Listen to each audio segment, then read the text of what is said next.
Oh, the snake, thank God.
Oh, thank God! I thought my game was crashing.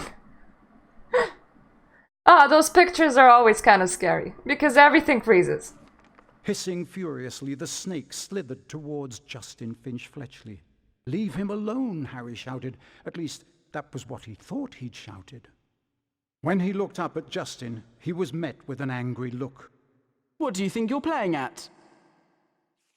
The snake was lying slumped on the floor, docile as a thick black garden hose. So why was Justin, and everybody else for that matter, regarding him with a look of horror? You're a parcel mouth, Harry. Why didn't you tell us? Harry didn't know what a parcel mouth was, so Ron told him. You can talk to snakes, Harry. Hermione informed Harry that being able to talk to snakes was what Salazar Slytherin was famous for, and how the whole school was now going to think that he, Harry Potter, was the heir of Slytherin, and therefore responsible for the attacks.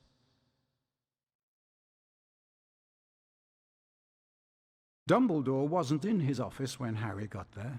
It was a very interesting room, however, and nearby Harry spotted the sorting hat. As he approached it, the hat spoke to him. You've been wondering whether I put you in the right house, but I stand by what I said before. You would have done well in Slytherin. Harry's heart plummeted. He told the hat he thought it was wrong, and then a strange gagging noise behind him made him wheel around. Harry yelled in shock as the bird burst into flames, only to emerge from the fire more beautiful than it was before. Then the office door opened, and Dumbledore came in. Fawkes the Phoenix is really very handsome, isn't he, Harry? Harry nodded, still shocked by the sight of the bird bursting into flames. Dumbledore explained how phoenixes were fascinating creatures. They can carry immensely heavy loads, and they make highly faithful pets. Dumbledore went on to say that he didn't believe Harry was the attacker plaguing Hogwarts, and he asked if Harry had anything that he wanted to tell him. Harry thought of the disembodied voice he'd heard and his growing dread that he was connected to Salazar Slytherin, but in the end, he didn't want to say anything about them. So why did you come to my office, Harry? I don't know, actually. Felt like kind of standing here, maybe, for a bit. Puberty's hitting me, I'm talking to snakes. Otherwise, everyone's looking at me weird. Now that everyone knows you're a parcel mouth, they've convinced you're the heir of Slytherin. You don't think it's me, do you? Of course not. There's no way you're the heir, Harry. Thanks. We need to finish the Polyjuice potion and prove that Malfoy's the heir of Slytherin. That way we can clear your name. Ron, did you manage to get some hair from Crabbe and Goyle? Yes, I did. But I'm telling you, it wasn't easy. Okay, I'm sure I've done everything right. Once you've drunk the potion, there won't be much time before we turn back. Now what? We each have some of the potion, add the hairs, and then drink it. I'm still not sure about this. Ready? Ready? As I'll ever be. 1, 2, 3.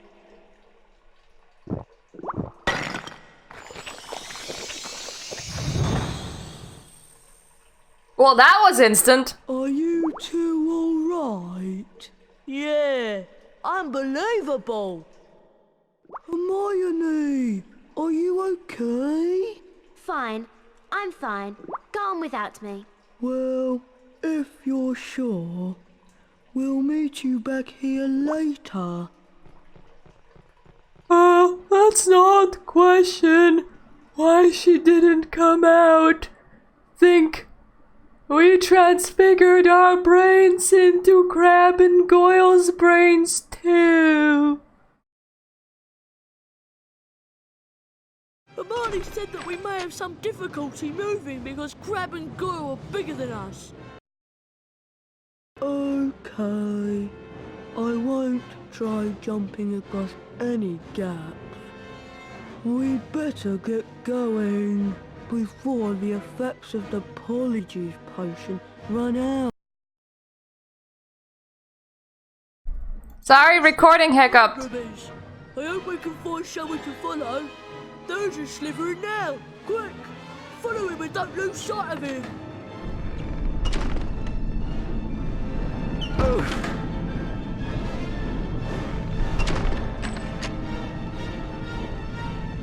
Come on, don't lose Malfoy. I'm actually wondering, is this how real Crab and Goyle feel? Like, they're having real difficulty just following people? That being said, why is there like a gaping chasm in the middle of the school grounds? Maybe I should stop questioning these things.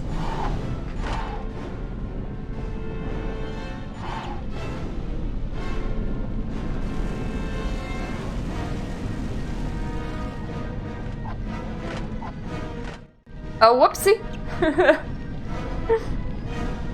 Maybe I shouldn't dive off places. That would be a good idea.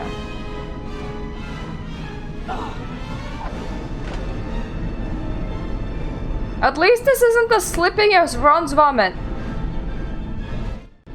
I'm just really having trouble running in a straight line. This might be a bit problematic.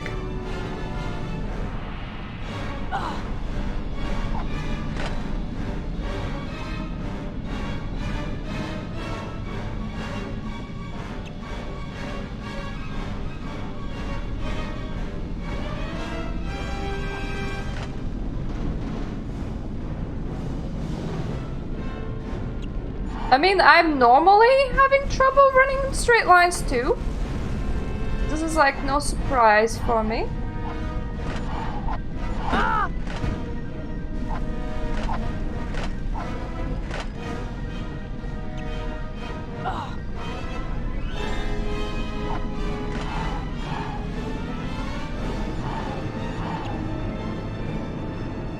Phew! Nearly lost Malfoy there.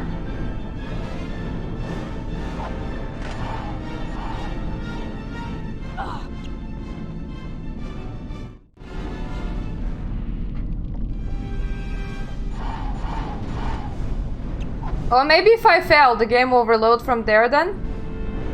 Hope so.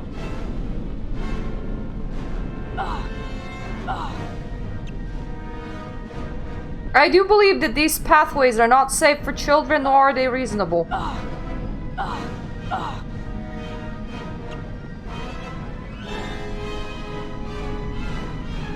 Heck, as an adult, I would be very careful, considering that there's a lot of fire around.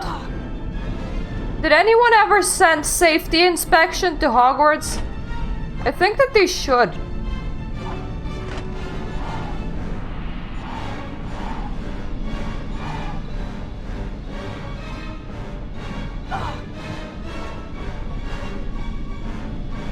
I mean, look at how many times that poor child nearly tripped and fell to their death. How is this acceptable?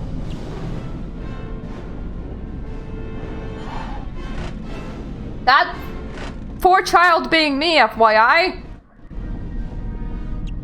smaller, less fat students seem to have less trouble. Hanging out in the Great Hall all this time. How did you know? People seem to think that Saint Potter, the Mudblood's friend, is the heir of Slytherin. I wish I knew who it really is. I could help them. You must have some idea who's behind it all. You know I haven't, Goyle. How many times do I have to tell you? I have a short memory issue. Last time the Chamber of Secrets was opened, a Mudblood died. So I bet it's only a matter of time before one of them is killed this time. I hope it's Granger. Imagine the shock and horror of Malfoy's face as he dies to a giant snake hidden inside the sewers. Should I have not said that? Is that a spoiler? How old is that book? Like 20? Get out! This is a girl's bathroom. No boys allowed in here. Well, what about Hermione? She's gone mental! I mean, I'm not saying that Hermione is a... Oh god. Maybe no. Maybe not doing this would be good. I fucking hate catching things like that. Hate segments where I have to aim. But I'm not saying that Hermione's a boy, I'm saying what has happened to her.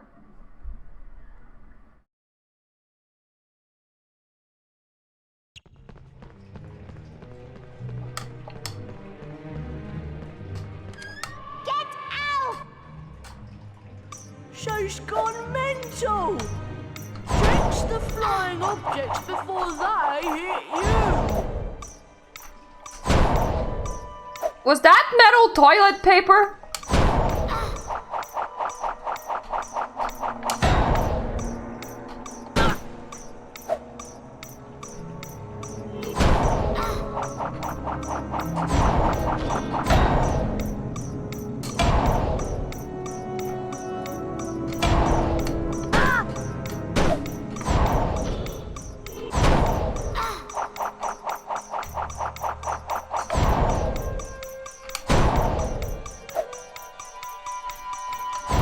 Do we have no ghost safety regulations?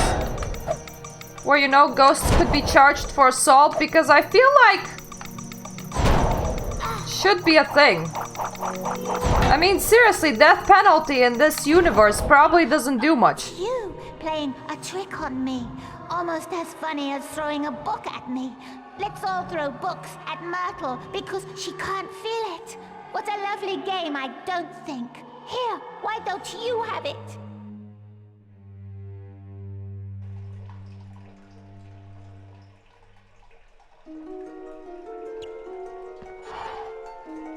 Gee, thanks! Exposition the book.